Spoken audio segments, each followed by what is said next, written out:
We are for our live streaming show, the Qualpet Live Daily live stream talk show. We have with us Suta. Hi Suta, welcome. Nice to have you here today. Hi, nice to be here. Okay. Suta is really inspiring. She's so much a community person, and one of the things I want to zero in today with her is the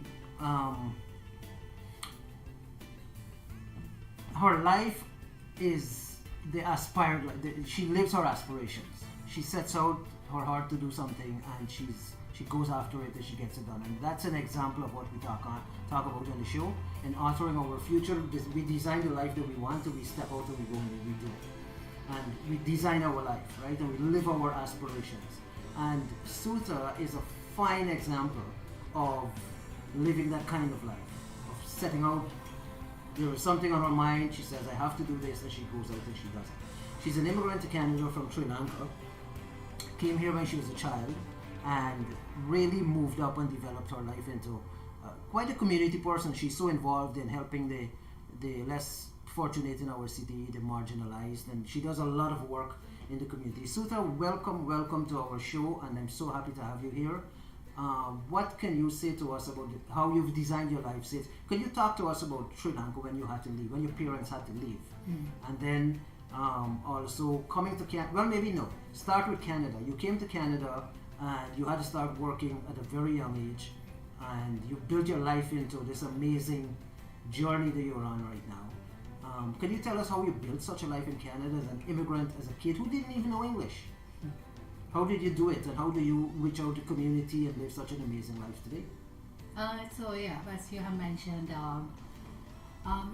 me and my parents, we left Sri Lanka when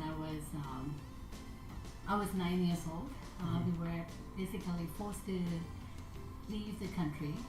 We had no choice, and I'm really glad that my parents made the choice of leaving before the war was escalating. So we landed, I was in a different place before. I was in Denmark, but then we ended up coming to Canada when I was 13 years old. And it was tough for both for parents and for the kids too. Like in a new country, we left our home, and the war was still going, and we didn't know how the life is going to be here in Canada. So it was like every day, it was like a question mark. But how bad was it in Sri Lanka back then? It was bad. It was around 1987. We had to kind of just leave our village. I'm originally from Jaffna, so the north part of Sri Lanka. And we had to leave or something would have happened to our life. And I'm glad that we left because after we left, our house got bombed, and people in that village also got affected by this war. And I also lost my grandfather during that time. It was a hard loss for my dad. So when we came here, it was really tough for us. A new country, different culture, especially not knowing the language. But on the other hand, I think my parents were feeling safe that they have brought their children to more like a heaven, a safe place. And since that day, I have taken my life as a second chance. And I take everything, not for granted. I'm so grateful, even from the day that I came here, even not knowing how our future is going to be. We were grateful that we were able to sleep peacefully, had a place to live, and and that's how our journey started. So you were in Denmark, I think, from the age of 9 to the age of 13. Can you tell us a little bit? You don't have to go into details. Yeah. You were in Denmark. You came to Canada. How did you build your life in Canada? How did you? We were in Denmark, and that was also a difficult place for immigrants to live in. But then we landed here in Canada, and I think Canada was more welcoming. In terms of what I mean by that, there were already a lot of ethnic people who were immigrated here, for different purpose, and we're like it happens in different country, and we were more able to kind of feel more safer here in Toronto, and which has led me to dream bigger. Even though at that age of 13, I could say there was this big cloud in front of me, like dark cloud of how A dark cloud. yeah, dark cloud. I think even with my parents, they wouldn't know what's gonna be happening to like me and my siblings. I'm 13 years old. How our future is gonna be, what we're gonna be doing. Everything was like a big question mark. So big cloud in front, and then also my parents struggling of losing their home and leaving the family. It must have been really, really tough for them. And even during my younger age, my dad got sick too. He had severe asthma, and he wasn't able to do a lot for us. So I had to start working at a younger age.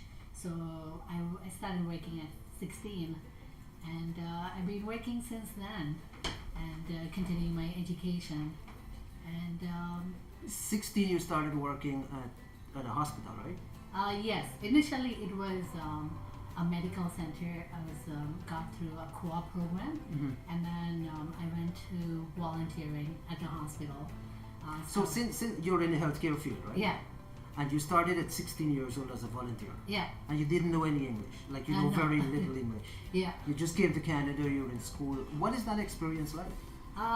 It was really hard because the people around you, you're among poor people, you're among middle class, and there's also rich kids.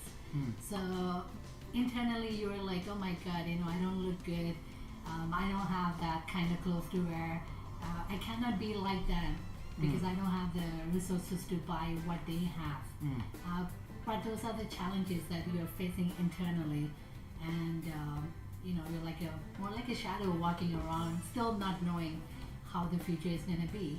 But taking on all that opportunity of, as I mentioned, volunteering, which had like opened up doors later on. So let's talk about your volunteering. I think the one thing that defines your life is you built the life that you want Yeah, through volunteering. yeah, You use volunteering as a tool, yeah, and you live the life that you aspire to. You went to university, you have a good job, and you just do everything that you can in community for people. yeah. What is it about volunteering that is so magical? So as I mentioned, for people who have to leave their country in a difficult situation like us, I find being in Canada is being grateful and having that second opportunity. I wanted to find a way that I wanted to give back to this country, and I was always looking for answers to help other people who really need that help too. So since we were struggling in the beginning, there were a lot of people who came into my life, even providing like motivational books and want me to grow. And that's how we started. And there was a lot of need for volunteering. I think Canada is built on those great volunteers. They're like volunteers everywhere in healthcare, food banks, shelter. So Canadians are like, they're people who wanted to help each other grow. And there was so much opportunity for me that my passion was always around wanting to help children. Okay. Because when I left the country, I was 9, and I tell myself, When you left Sri Lanka. yeah. So I always tell myself, oh my God, what if I stayed there? What would have happened to my life As a child. as a child? And there were kids who lost their life.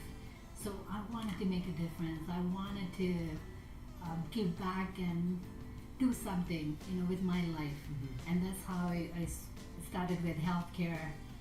Then I went to shelters. I went to food banks, wherever there was need. So mainly, I would focus mainly more on kids because they're young. A lot of the kids were orphaned during the war, and through not having parents, So I always thought about how could I help them.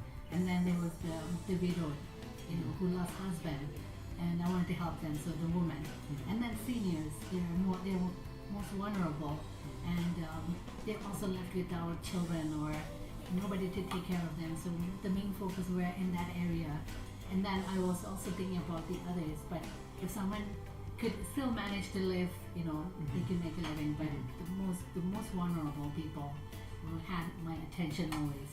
So even later on, I started to do community service for third world countries, and even doing stuff back home. Okay. That was happening. What are some of the stuff that you did in Canada, like in Canada? So like CN Tower and Kerry Fox Run? And yeah, so I was so passionate about healthcare because I always tell that thank God my dad is still surviving. He had severe asthma.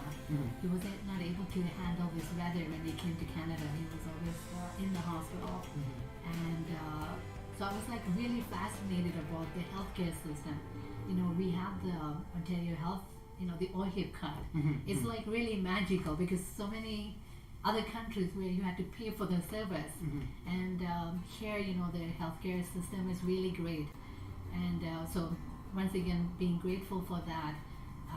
I have done so much. So Sudha, you came to Canada. I need to get this. You came to Canada as a young girl, 12, 13 years old. So a very young person, and you didn't know English, you didn't know the language, you didn't know the society. You had to fight to even stay in the country with your family. Your parents didn't know anything about Canada, including the language. You had 2 siblings. How did you learn English? How did you ended up going to university and graduating in the healthcare field? You work now in hospitals. How did you do it? How did you live? And to me, correct me if I'm wrong, you live the life that you aspire to. Yeah. You live your dream life, don't you? Yeah. How did that happen coming to Canada, over 10 years old? You're older than 10 years old, but you had to learn English, you had to do everything, get into the society, go to university, get a job. Now you're taking care of your dad and your mom and everything. How did you do it? So this is what I learned from a young age. So having that second opportunity, I don't want to waste my time. Oh. So it doesn't matter, if I couldn't speak the English well, I'm gonna make it happen. I'm gonna put myself out there. Doesn't matter if they accept me or not, and that's how the volunteering started. I'm gonna be there. I'm gonna make my dream happen. I don't need to have $1 million in my bank account to make things happen. And so I started to put myself out there with different organizations. And main thing started in the hospital, doing charity walks for arthritis program, breast cancer, raising funds for United Way, things like that. And I think if you have a passion in yourself and if you wanted to make it happen, the right people would come along and who's supporting you. And so that's how. But a lot of people, I think a lot of people want to do good in society. Yeah. But they don't step out. They can't step out. They're scared. They don't know what to do. Yeah. And what we say on this program is, we set out to do it, and we say to our people as well, whoever is listening to us, that you can live the life that you aspire to. Yeah. You can design the life that you want. But the big question, of course, is we can say all these great things, but how do we do that? How did you do it for your life? And your life is so exemplary because you came from a war-torn country. You were basically brutalized in that country, your family and your villagers and the people around you, and you had to escape. And you're with your parents and the whole family, and you came to Canada and you built a Canadian life that is quite admirable. And you do so much. I mean, Suta cooks food for the homeless people at her house and would bring it and share it to them. During COVID, this is how I met her. She was on the street distributing food to homeless people during COVID last year when the whole society was shut down. Nothing faces her. She just goes out and does what she has to do. The question I think people want to know, Suta, is how did you move from this little girl frightened in a war-torn country, Sri Lanka? How did you self-develop in Canada? And you didn't have the kind of support system and family and people around you. A lot of immigrants who come here, they have somebody showing them the way, helping them. But you didn't have that. How did you do it? Yeah. So coming back again, I took the risk. I was not afraid of people, and I was not afraid of making a mistake. Oh. So whatever I wanted to do, whatever I want to say, you know, what they say is, you know, whatever you learn, you need to put into practice. So learning the language is the same thing. I was really surprised when I applied for volunteering opportunity at Scarborough General, Scarborough Grace Hospital. They put me at the information desk. You were. How old were you? 16 years. 16 years old. So that was 3 years after coming here, and it's the same thing, you know. And you hardly knew English. Yeah. And then plus my self confidence was little, because you know, since you don't know the language that well, you're like, okay, how do I do this? But this is what I say: if you really want to make a difference, you put yourself out there, and once you do it, you feel like, hey, I could do the next step, go on to the next project, and that's how I picked up. So from someone who was in an example of being in grade 7, want to take part in Terry Fox. At that time, I didn't know who Terry Fox was. But when other kids were raising funds for Terry Fox, I wanted to do it. But that time, I couldn't do it. And when other kids were like, oh, this is not for you, I would take those words in my mind, and then I would kind of reflect back later. I could do this, you know. We're human. So if you really wanted to make something happen, it's within you. And over the years, you know, I have done so many fundraising. I'm really happy to say I have raised 15,000 for University Health Network with different charity stuff like bake sales, run, walk, and so even now I would go back and reflect to that Terry Fox story when I was in grade 7. I tell myself I can make things happen if I really put my mind to it. This is without even knowing English. Yeah. Back then. Back then. And you still stepped out. Yeah. So What are some of the stuff that you accomplished? Like you do the Terry Fox run every year. Now, so I'm part of. I do it even during the COVID. I did my virtual walk. I went on my own because I find Terry Fox to be really, really inspiring. So most of the time, we have real people. The Terry Fox walk. Explain to people who don't know. It's a cancer. Yeah, to raise raise awareness about cancer and raising funds. I think I also got inspired by reading books, even though it was difficult for me to understand the books back then. But later on, I'll go back and reread books. And Talking about examples. books, because we deal with a lot of books here. Yeah. You told me a story of you just came to Canada and you met some people who gave you 2 books. Can you tell us that story? Yeah, so I got into a core program from high school, and I was working at this medical center, and there's this lab technician I met. Her name is Pressy. I always mention her name. She's one of those person who invited me for like lunch. So I went to her place, and we had a tour of her house. And then we went down to the basement, and there were like so many books on this bookshelf. And she's like, oh, take whatever you want.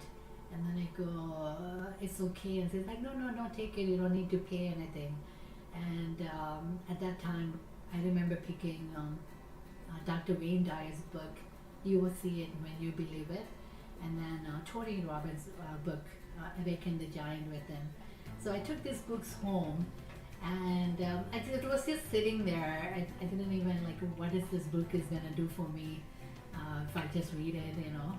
But then later on I started reading, but still I wouldn't believe the words. But then later on it kind of changed. These inspirational books kind of changed. Just like Dr. Wayne's Dyer book, you will see it when you believe it. So I started to believe more in myself when things were happening. So it was more like magic.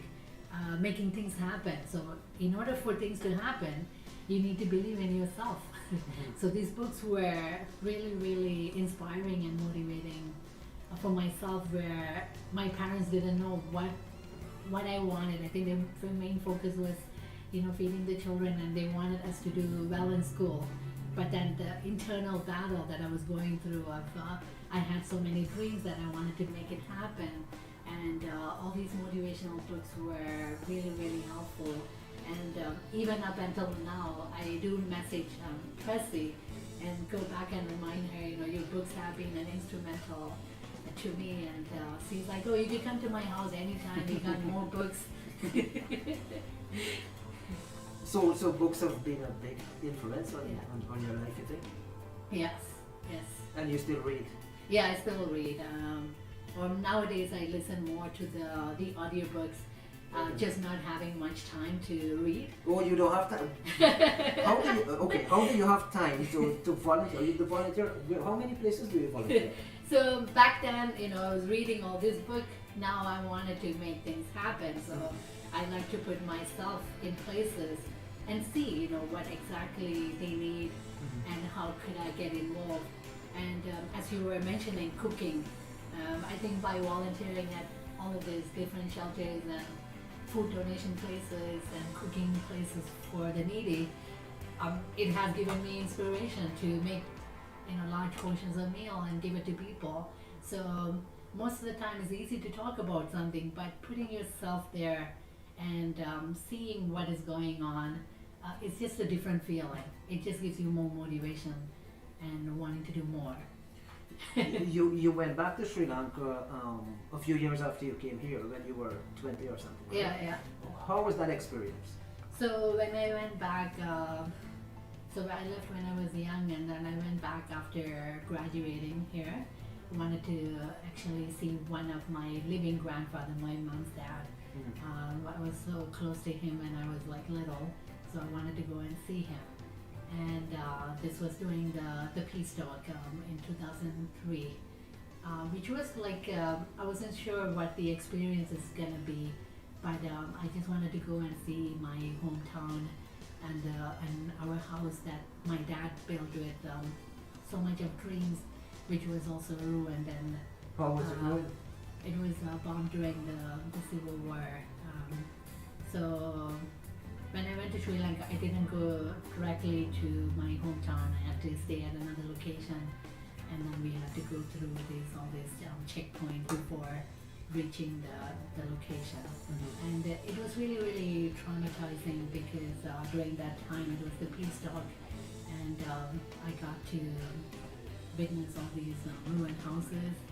And my aunt and my cousin, they were telling the story of how they have to run for their life, and they went through this path and how they escaped, because when I went back home they were not even in the hometown.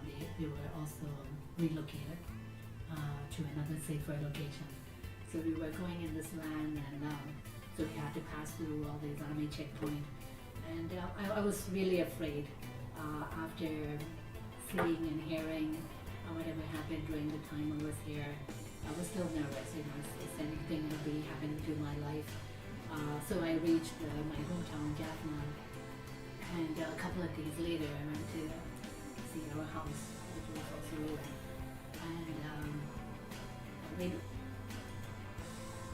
it was the saddest thing for me because my parents built this house. It was their dream. So when I went there, I was just standing in front of the ruined place. It was more like a cemetery, and I wasn't able to take it, and I wish that my parents didn't see it either. I think I was the only child who got to see that, and I just wanted to leave the place because everything was, all the people that were living around Uncle's aunts when I was growing up, they have been moved to different country, or they have been relocated. So it was one of the saddest thing, and I just wanted to leave after 1 week. Came close back to the capital, and even since then coming back to Canada, I was like more attached and wanted to help people in need. So this is what I tell people, we cannot forget where we came from. And this is one of the things that I think this is in me, that I always wanted to help people in need. We should be lucky to be in a place where we can sleep peacefully, have food on our plate, and a shelter where we can, call our home, and it's safe. We don't need to worry about bombs dropping or whatever. This is back then, but it happens around the world, and we need to. I think when this is an example, when COVID hit, it was like everywhere. So everybody is touched by that. How it affected. We closed the business. It affected everyone. But when a war or something is happening, when it happened in an individual country, people don't even talk about it. They don't know what people are going through. So I think it's always good to reflect back where we came from and help the people in need. So that's why when you were even asking me, how come you're in Oshawa? You say you live in Scarborough. How come you're there? Well, how come you're there? I think God has given me a chance to help people who need their help. And if I can, I don't really have to have the money. If I have the mindset to do it, I'll make it happen. Well, you have made an amazing life in Canada, Sutha, and I can vouch for this. Thousands of people on the street not thousands on the street, but thousands everywhere. But even the people on the street in this city are very, very thankful to Sutha for the work that she did with the organization that John Walker has. What is it called? Life. Camp, now they call Camp Community Assisted Meal Program. Yeah. And I'm really great, like it was something that I know that John Walker was doing this before, like every Sunday they were getting together around Memorial Park serving the needy, but John was like, he stepped forward on March 18th of 2020 when the lockdown hit, that he wanted to feed the needy every single day for 7 days. And when I heard about it, I was here the second day of lockdown with John and asking him how could I help. And and I'm still doing something for them even now, at least once or twice a month. But in the beginning I was in the kitchen helping them with preparation of sandwich and meat. How many sandwiches you made for the past year? There's like countless, so many, and met so many wonderful people, and so that's one location that my heart is wanting to come and wanted to help the needy people. So apart from the work that you do with the needy and the homeless, you also do a lot in the healthcare sector in Canada through hospitals. Can you talk about that? Not only the hospital where you work, but sick kids and those places? So my job, I work in research. I work with the arthritis program, and I do have a couple of other part-time jobs. So I have worked at, currently I'm at Toronto Western full-time, and then part-time at Mount Sinai, and also Sick Kids Hospital. And I think my passion, my initial passion is healthcare. Is another thing where you're also helping people. People are coming with illness. So initially, my first research was in breast cancer research program, and which also really, really touched me. Most of the time, I have to speak to the patients to do survey over the phone. So I'm speaking to a woman who has been diagnosed with breast cancer recently, or they've been on chemotherapy or radiation for some time, and which was also hard to deal with. But it also gives a lot of meaning to life. Sometimes you're diagnosed with certain disease and you don't know if you're gonna survive. And cancer is a horrible disease. And working with those patients, once again, it gives me more meaning to life. Why do we have to complain? We could do more. Here are people who don't even know if they're gonna live tomorrow. So that's my first job in breast cancer research. And while I was there, they were raising, University Health Network, raising funds for breast cancer research. And then at that time, something called Weekend to End Breast Cancer came along, and I signed up. Again, not knowing anything about fundraising. I'm not athletic, but it was a 60-kilometer walk. It's a 2-day event, so 30 kilometer, or Saturday and 30 kilometers, so going from one place and then coming back. The challenge with this charity walk was that each individual had to raise $2,000. So at that time, I wouldn't say I'm like popular like now than back then. So 2000 was a big thing for me. How I'm gonna do this? But I signed up, I didn't stop. I asked every individual that I came across, doesn't matter, whoever came across, I go, I'm raising funds for this breast cancer walk. You know, it means a lot to me. I'm working with breast cancer patients, and would you like to support? So even $1, $2, $5, just before the walk week, I end up getting $2,026, and I did the walk, so completed that, and that was a big. After doing that, I go, oh, fundraising. I could do it anytime for anything. So that was a big challenge for me. After that, I have done CN Towers DX9 for United Way a couple of times. I have also done. How big is that stage? So the average time they say is about 30 minutes for a person to complete. If I remember, I think it was 1,776 or 26 steps. So I usually complete within the average 30 minutes, and that was also for for United Way, which also does a lot of things for new immigrants and for the community. So I did that. Then I have done a half marathon to raise money for the arthritis. And then afterward, I have created my own team called Joints in Action to raise funds for different healthcare reasons, making awareness. So a lot have happened there. but you're so busy. How do you find the time to do all these things? So you're hardly home, right? You're always out doing something. So most of the time, what I do, like in the past number of years, I use my vacation time. If I really wanted to do something during the daytime of a work week, if I could take time off, then I would make that happen. Or otherwise, my weekends are occupied with doing all these things, and then evenings. So you have a lot of energy. A lot of passion. I just get so excited by, if someone really needs the stuff and it gets there and you see the happiness of on those individuals. I remember 2 weekends ago, I was at the camp, Midtown Ocean Mall, and my sister had these 2 pillows and a blanket, and she goes, my family knows me now, so if they don't need something, they go, hey, I have this, can you take it somewhere? So I go, okay, let me take it to camp. And then in front of my eyes, after dropped out the food, and the 2 pillows were gone, like within 10 minutes. So that makes me want to do more. I go, there's a need. Then I feel happy, and I don't feel tired after all. It's, okay, I don't feel tired after, okay, this is being used somewhere where it's needed. So, and that's how, it makes me want to do more. You were awarded quite a few medals.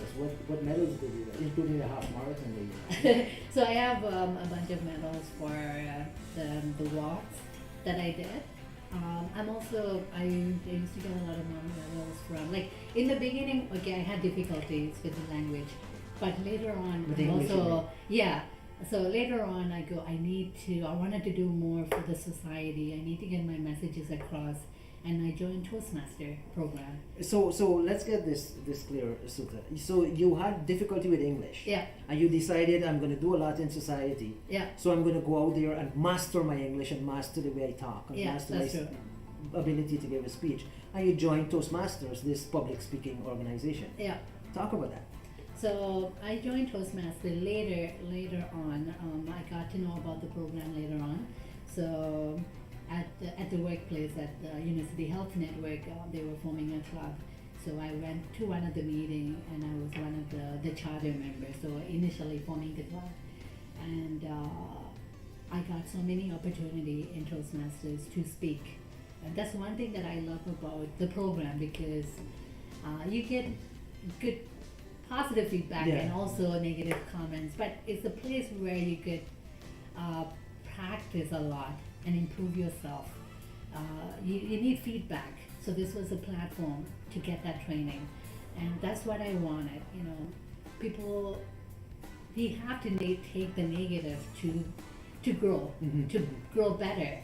So this program was it was a great opportunity to open up more doors, and I did really well in the program. I was one of the distinguished Toastmasters, so getting the final award after completing 40 speeches and doing a lot of the leadership role.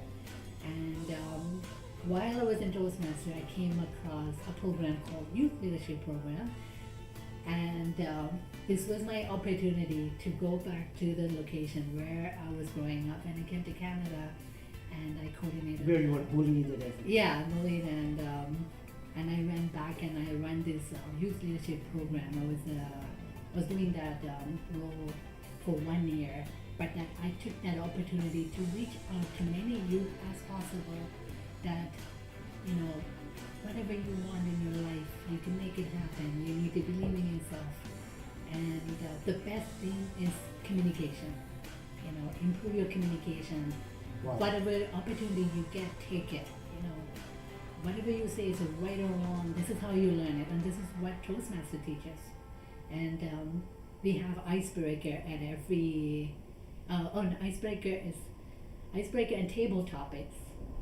So you're given a topic and you have to talk about it. You don't know what topic you're gonna get, but this is the chance for you to say what you want to say and improve your communication skills. So it was a wonderful. So you rose in the program. organization. Yeah. So and I got a number of awards for being part of that program, and making the big success from that program was coordinating a lot of youth leadership program and getting the message across to young people who are between 12 and 18. Mm-hmm. That's how the program was for. And when we had the final graduation ceremony at each location, I would go there and I'll be sitting at the back and listen to these youth, how they improve from day one, the week 1 to the week 8, and seeing myself when I was going through that stage. And that was it was amazing. So once again, you don't need to have a lot of money to make things happen. Success could be defined in differently for different people. So the main thing was for me, sometimes people are like, oh, you're doing all this, have you made this much?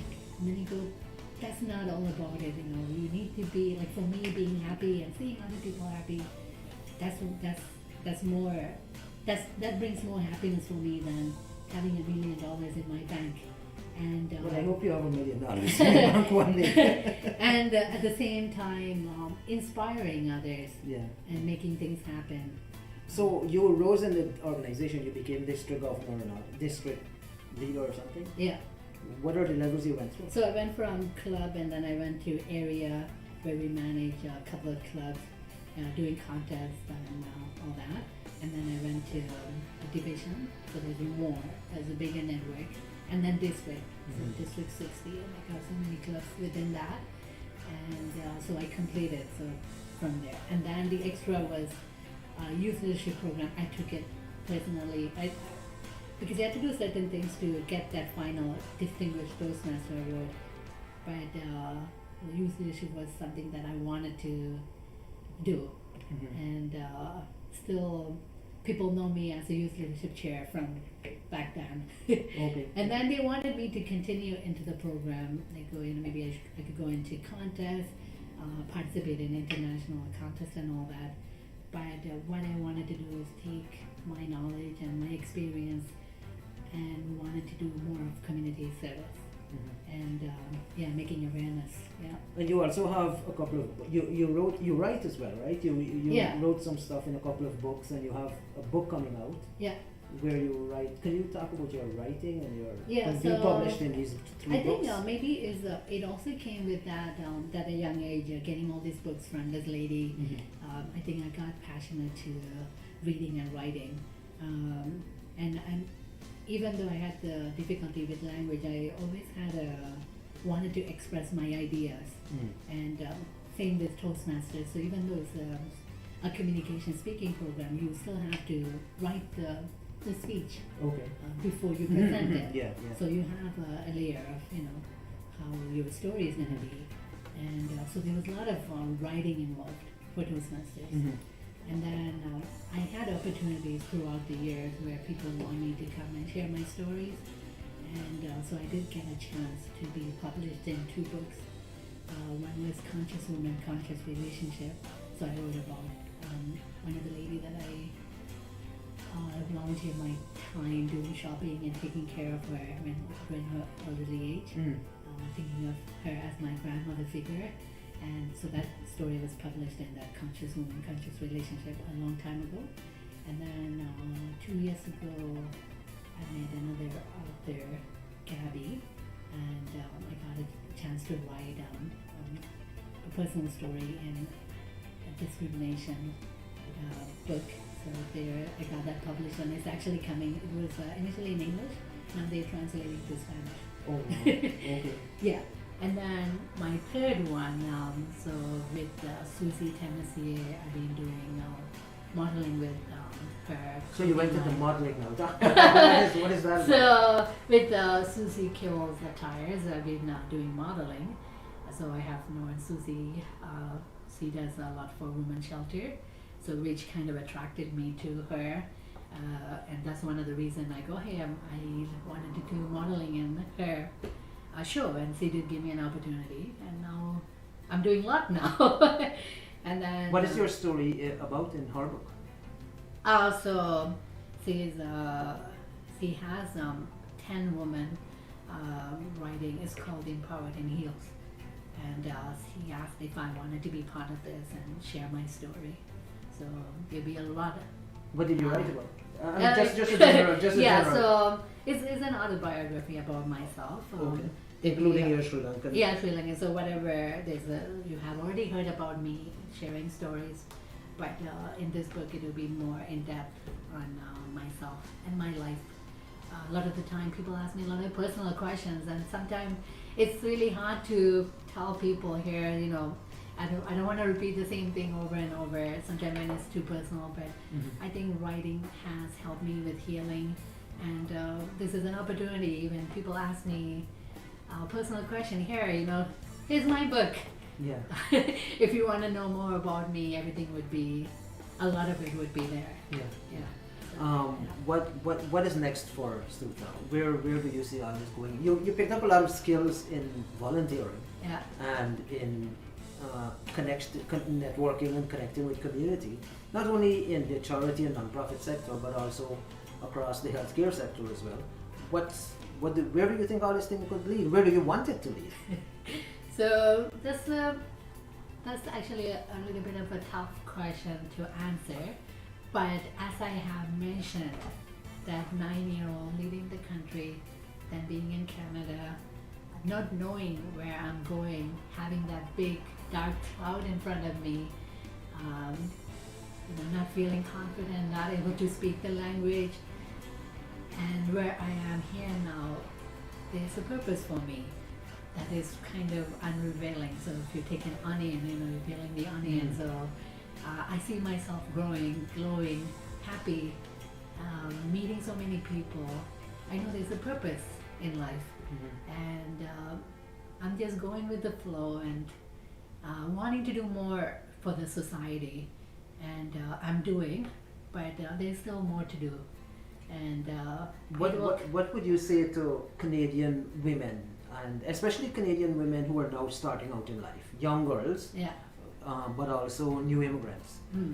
What message would you give to them, or advice, or any suggestion? Yeah. Anything? So I think one thing that I would tell any young girl is, if you want to do something, like even just being in a fashion show, or to write a book, to run a marathon, or Which you've done all this. or to you've done these things. Raise money for charity. I think making excuses is easy. There's going to be a lot of obstacles. I wouldn't say I never had any obstacles. A lot of the time my parents didn't know what I'm doing, meaning, why are you doing this? Why are you running? This is something that girls don't do.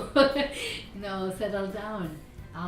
For me, if the opportunity is in front of me, I think I would take that opportunity and make that happen, rather than bringing up excuses of, hey, I'm a girl, I cannot do this. My religion doesn't let me do this. if I'm doing something good for the society or something to empower me or improve me, why not? And I would not let the other obstacles come in my way. So I think for anyone, if you want to achieve anything, listen to yourself and block out that noise outside of you, because you know better what you want, not the people around you, because they don't know you. Yeah. But Even your parents or anybody at home. Among my siblings, like all three of us are different. All of us have different dreams, goals, and aspirations. So it's you. You know what you want. I think when people are unhappy is when they are trying to make other people happy, and they are not happy because this is not what they want. So there are a lot of struggles that I have to go through, a lot of things that I have to give up for other people's dream, because I was focusing on myself and what I wanted to do. So look within yourself for answers. So that's the best message I could tell any young person. Could we? I don't know if this is difficult, but could we talk about this? You came from a traditional Sri Lankan family. Yeah. Came from Sri Lanka to Yeah. Canada. How is that compared to Canadian? How would you compare it compared to Canadian? The Canadian way a woman is in the society. Yeah.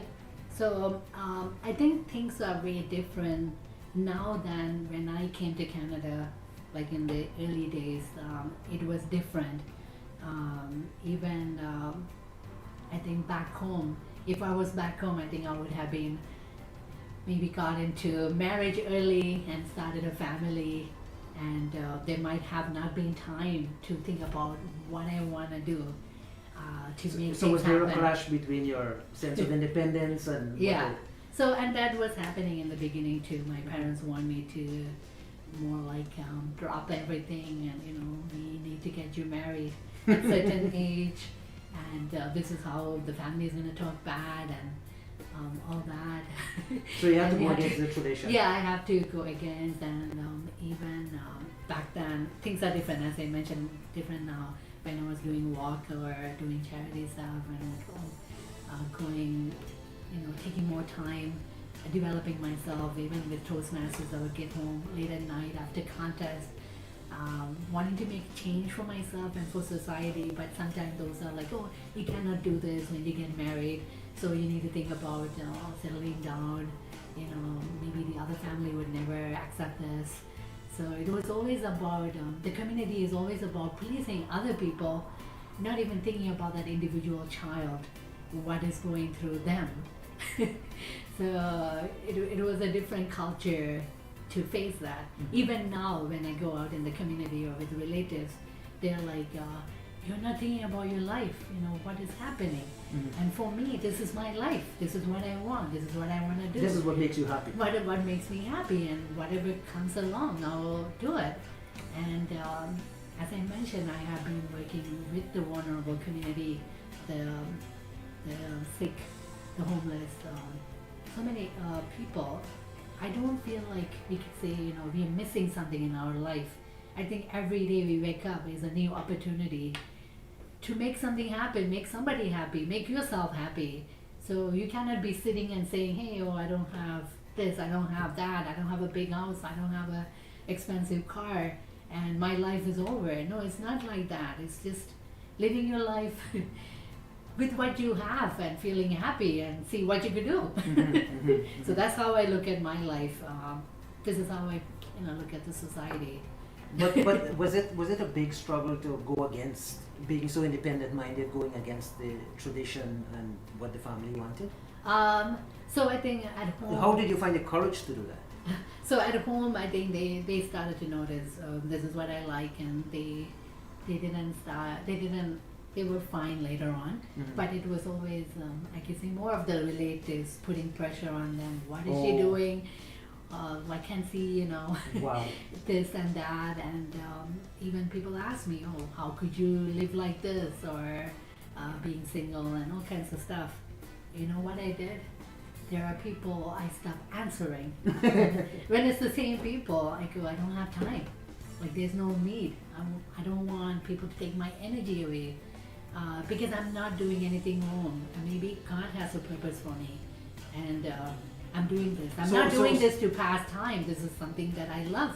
Mhm. And So, even so when to be independent is a struggle, is it? yes, it's a struggle because I think society has two faces. Mhm. They would say, you know, hey, I wanted to support women. I want that woman, or you know, to be empowered. But then sometimes when you go out of your way and do that, they also have problem with that too. Mhm. So bottom line is you, Mhm. what you want to do. That's the main thing. Okay. So closing that down, silencing the outside voice. But it calls for strength, right? Inner strength, courage. Yeah, conference. Yeah. How did you develop that? I go, you know, take the positive out of all the conversation that I have with people, and then to be honest, I started to walk away from Okay. some of the people. I find that is because it's you know, it could be if you come across someone the first time, it's okay, you tell them Mhm. this is what, but then if someone is like, you know, they're asking the same question over and over, maybe they have issues or they cannot achieve what you have, Mhm. and I think that's become their problem, not my problem. Okay, I get that. So you look forward and do what is right for you. Mhm. Yeah. You have been very involved in the homeless community well, not homeless community, but volunteering towards the homeless community and helping them. Yeah. I want to ask you this question. The social situation in our city downtown, I mean, they're trying to solve it, the mayor and certain people are working on it. Have you, being that you're a part of this thing on the street, helping people and cooking for them or making sandwich and stuff, what is your solution to solve the problem? What came to mind for you to think, well, this might be a solution or part of a solution? Do you have such a thing? So I think before COVID, Mhm. a lot of the things people were in even though the homeless and everything was it was there before, but it changed the COVID has changed a little bit of the perspective Mhm. because a lot of the shelters were closed Mhm. or they were not serving the meals. Oh. So even in downtown, a lot of the people were camping out in parks and stuff, and a lot of people have seen this on the news, right? Mhm. And but then later on, they were removing those camps, and they could go to the shelter. But I think even though they say the services are available, dealing with people who have been sleeping out in the cold for many days, they're already mentally affected. Mental illness is not something that can be cured 1 or 2 days. It needs a lot of work, a lot of counseling. Mhm. So during COVID time, I think we heard more about homelessness and what is happening. And I know with the community assisted meal program, people like they're out there 7 days a week, even fighting with the government. You know, they wanted to help the people who really need it. Even when the reason I make the food is like, you know, people need it. It's not like there are people who say, oh, it's free food unless people line up. But would you go and line up during COVID time for a piece of sandwich and a fruit and a drink? If you didn't need it. If you didn't need it during COVID, even in winter. So there is a need, and the housing market, the rent, everything is so high. Even for a person who is working, it's really, really hard to deal with all these prices going up, right? Mhm. Mhm. So we need to, as a community, we need to advocate for these people. Okay. And I know the camp is doing a lot of work, and I think they need more time to help more, Mhm. and they wanted to continue their service for some time, and which makes sense, because during COVID there were people who actually had business or people who were working, they lost that too.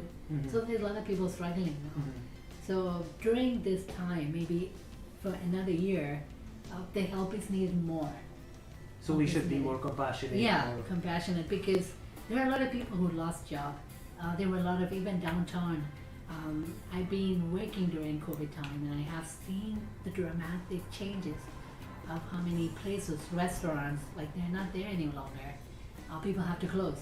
So even people who had money, I think they're also struggling. People who had business, they lost it, right? How things have been closed for a long time.